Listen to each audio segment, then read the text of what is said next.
Gracias por estar con nosotros en La Fuerza de la Verdad.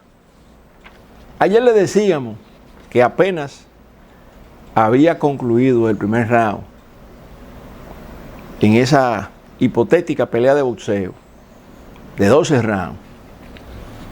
Es como decir que apenas estamos en el primer inning, comenzando el segundo inning de un juego de pelota. En relación con el pulso, que en teoría no existe, pero que nosotros creemos se está dando entre el gobierno del cambio y el pueblo dominicano en función de la reforma fiscal, que en teoría el presidente de la República retiró del Congreso Nacional luego de confirmar que el país no estaba de acuerdo con eso. La prensa en el día de hoy, sin embargo, plantea varias noticias que cuando uno las correlaciona, uno comienza a darle sentido y algo de importancia a eso que planteábamos ayer, de que apenas había concluido el primer inning de ese juego de pelota y que todavía faltaban y que iban a venir nuevos vientos huracanados y que lamentablemente el pueblo dominicano, que no es lo mismo que hablar de los sectores que sí estaban representados en la vista pública, muy diferente, el pueblo dominicano no tiene quien los represente. Porque los hipotéticos representantes que en teoría deberían estar en el Congreso Nacional, uno solo no salió en la defensa de la comunidad. Y todos estaban en la defensa de la reforma que proponía el Poder Ejecutivo. Previa amenaza del partido de gobierno que tiene más del 90% de los senadores, más del 70% de los diputados, a quienes le dijeron, sobre todo a los diputados, que tenían que apoyar la reforma, so pena de ser sometido a disciplina por parte del partido. Además de que había la tendencia de la eliminación de una serie de curules y uno no sabe a quién se le podía pegar el dado de la suerte en ese proceso. Entonces era bajo amenaza que estaba trabajando los diputados en este proceso y un solo representante, hipotético representante, uno solo no salió a defender los intereses del pueblo dominicano. Entonces, en la prensa de hoy, usted puede notar que sale a relucir algunos titulares que llaman la atención. El presidente Abinader dice que el gobierno no tiene otra reforma fiscal. Pero, ¿qué significa esto? ¿Que el gobierno se olvidó de la reforma fiscal? Eso sería lo que algunas personas pudieran pensar. Pero a mí me parece que no se trata de eso.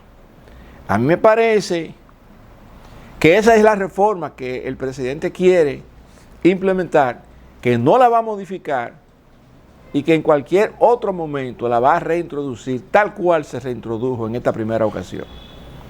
Aunque sea para ello necesario crear las condiciones para que sea el mismo pueblo dominicano que llore para que le impongan la reforma fiscal. Para eso se crean las condiciones.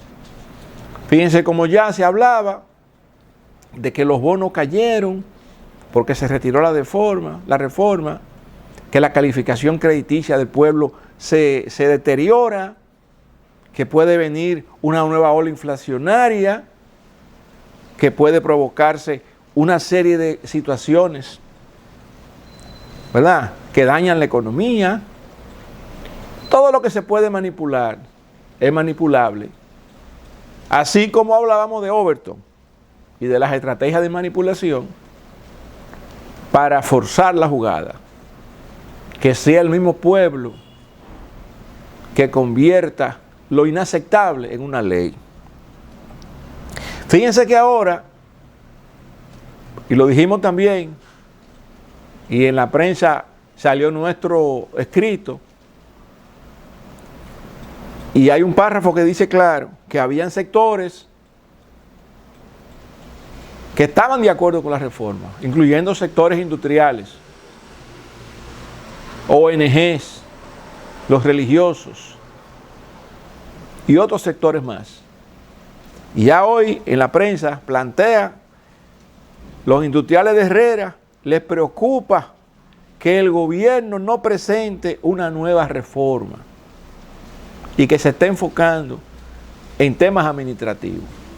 La misma lectura, estarán preocupados porque temen que el presidente venga con la misma reforma mañana, donde hay una serie de exoneraciones y de incentivos fiscales que se eliminan, o es porque estaban de acuerdo con ciertos puntos de la reforma que ahora no se tocarían y que entonces ellos no saldrían beneficiados, ya que la reforma se ha echado a un lado. Fíjense que una cosa es la guitarra y otra cosa es el violín. Ahí veíamos que una serie de beneficios, como era el seguro médico, que tenían una institución para los familiares, pues ya indicaban el día de hoy que se estaba retirando. Entonces, todos estos temas se pueden comenzar a dar y entonces la gente comenzara a dejar de recibir beneficios que recibía, porque en teoría, con los recortes de gastos que tendrán que hacer las entidades públicas, muchos serán los perjudicados, sabiéndose de antemano qué puede ser más sensible y qué no, y entonces crear las condiciones para que sea el mismo pueblo que diga, no, pero espérate, esa reforma es necesaria, es urgente la reforma, y que sea entonces el mismo pueblo que le diga al presidente, presidente, vuelve a introducir la reforma. Aunque sabemos que, como dice el libro, el coronel no tiene quien le escriba, el pueblo dominicano no tiene dolientes. Los sectores representados sí tienen dolientes, pero no el pueblo dominicano.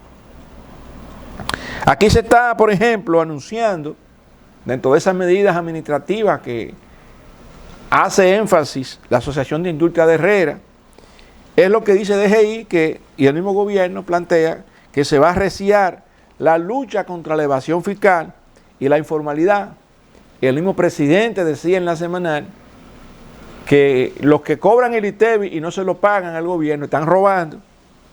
Hay una serie de gente, una cantidad de personas que le estamos llamando informales porque no están registrados como contribuyentes en la Dirección General de Impuestos Internos.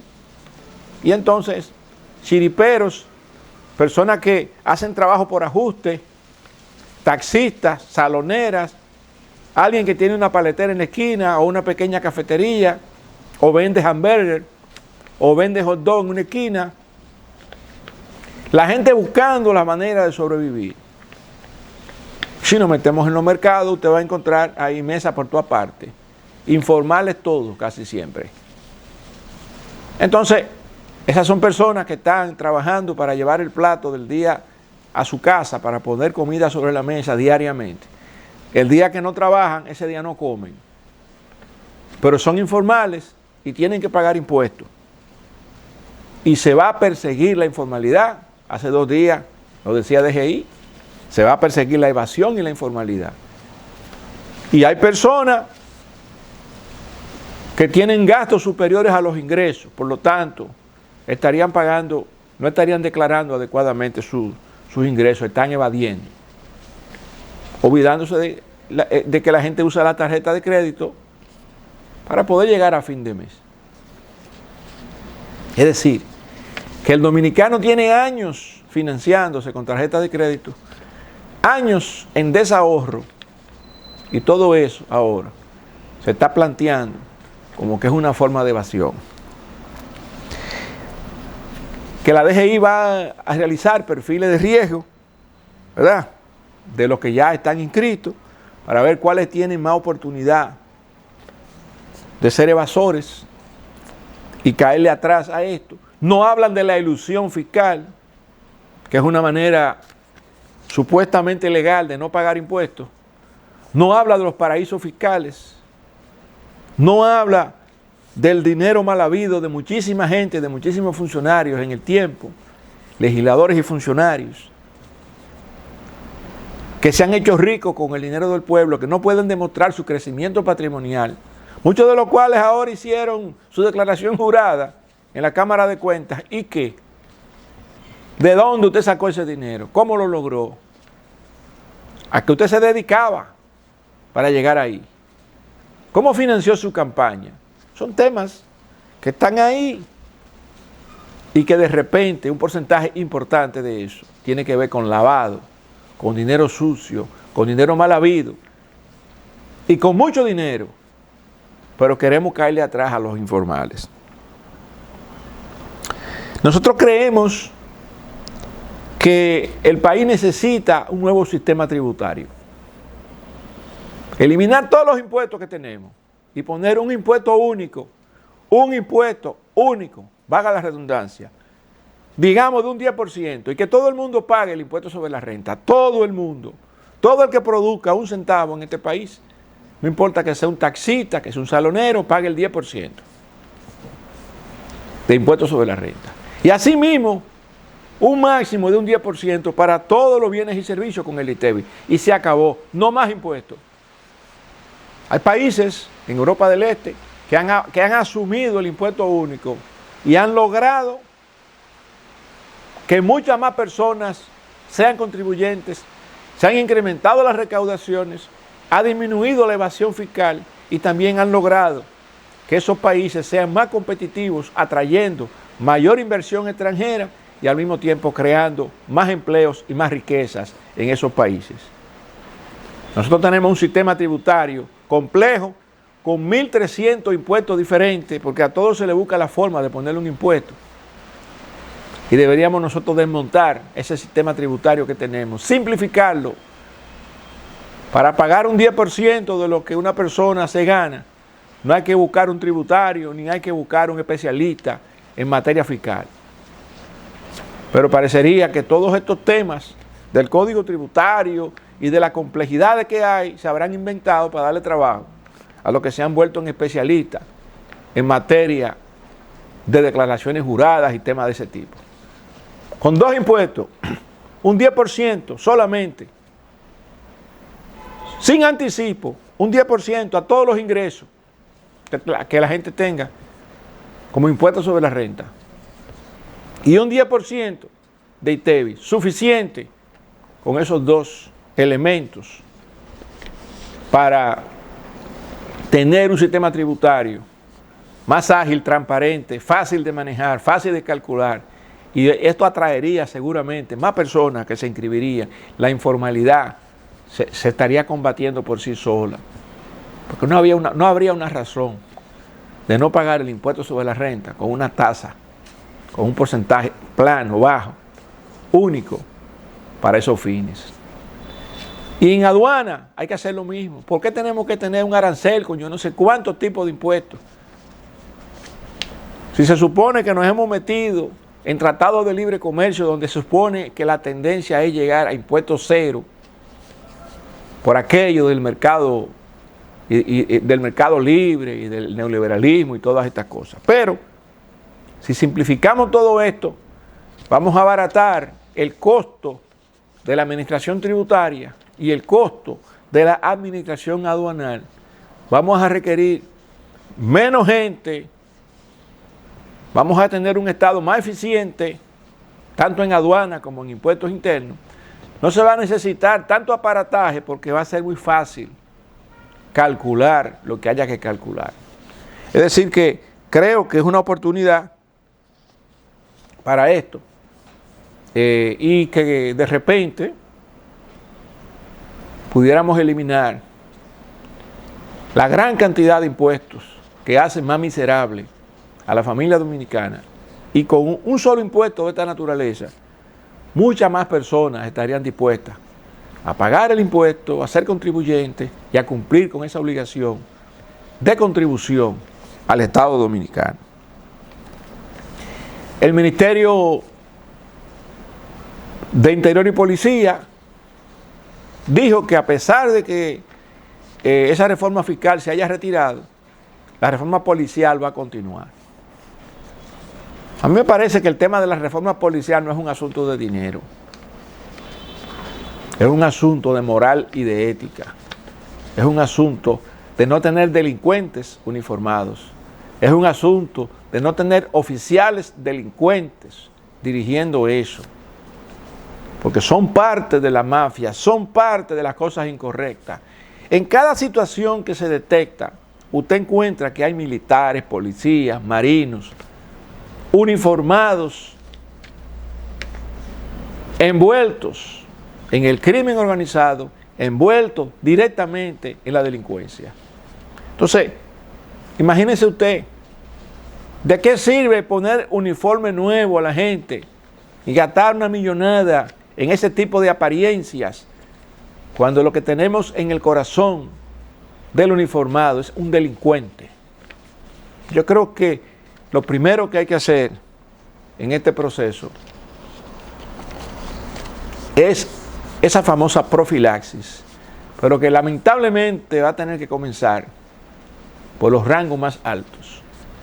¿Cuántos generales, coroneles y mayores y oficiales superiores llegaron donde están porque son delincuentes? Se han hecho ricos porque son delincuentes. Son parte de la mafia existente en el país porque son delincuentes. Ahí están. Ustedes, los que están en ese proceso, lo conocen, pero son intocables. Nadie les pone la mano, porque la misma clase política los utiliza, los necesita. Cambian de gobierno y reviven muertos, reviven delincuentes, y a eso es que nombran en posiciones claves. Entonces, queremos una reforma en la policía. También la necesitamos en las Fuerzas Armadas completas y en los organismos de seguridad de este país. También necesitamos esa reforma. Pero para hacerlo, vamos a necesitar líderes para el bien, siendo funcionarios públicos, líderes para el bien, siendo oficiales de alto rango en todas estas instituciones castrenses y en la Policía Nacional. De otra manera, vamos a estar nosotros echando dinero en sacos rotos, perdiendo el tiempo y botando los recursos públicos. Mientras tanto, Migración, y hablando de corrupción, Migración reconoce que existe un negocio con los inmigrantes haitianos. Descubrió la fórmula del agua tibia el director de Migración. La gente, los haitianos llegan, pagan para entrar. En las fronteras, en la frontera nuestra hay uniformados que tienen el negocio, que se hacen ricos con esto. Pero después, cuando hay que recogerlo para repatriarlo, hay negocios también. Dejan la guagua, el autobús por allá, en la frontera. Supuestamente están repatriando. Y después alguien, de alguna manera, hacen un transborde de un autobús a otro y regresan al país. Aquí se han presentado videos donde supuestos autobuses que han llegado a la frontera cargados de haitianos, supuestamente repatriándose, luego usted lo ve muy bien cambiadito, saliendo de un autobús y entrando al otro. A negocito ese que tenemos en la frontera. Por eso no me creí nunca el cuentazo ese de una repatriación de 10,000 haitianos semanales. No me lo creí ni me lo creo el cuentazo. Todo esto era el mismo ambiente de Overton, para crear las condiciones, para manipular la conciencia de los dominicanos, para que nos creamos el cuento de que todo lo que se iba a hacer con la reforma fiscal iba a beneficiar al pueblo dominicano, a la familia dominicana, a la economía doméstica, y que íbamos a salir fortalecidos. Ahora vendrá la segunda etapa, y en esa segunda etapa usted notará que se va a deteriorar la economía, que se van a deteriorar variables importantes, para crear las condiciones para que se diga entonces que la única solución que hay para que esa situación termine es la reforma fiscal. Gracias por escucharnos en el día de hoy con estos comentarios de la fuerza de la verdad. Y no te olvides, acuérdate de tu Creador ahora que tú eres joven. No esperes los días en que ya no sientas placer vivirlos. Apártate del mal, haz el bien, busca la paz y síguela. Permíteme decir la verdad delante de los fuertes y no decir mentiras para ganarme el aplauso de los débiles. Gracias por acompañarnos en el día de hoy con estos comentarios en la fuerza de la verdad.